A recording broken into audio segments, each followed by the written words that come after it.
They told you Africa was uncivilized.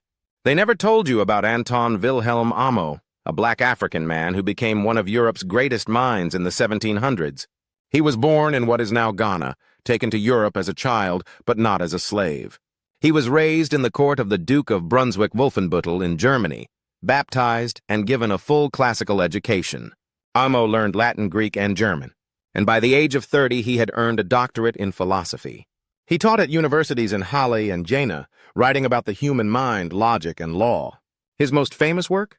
On the rights of Moors in Europe, where he challenged racial discrimination and defended Africans' humanity under European law. In a time when Europe saw Africans as property, Amo was schooling them in their own language.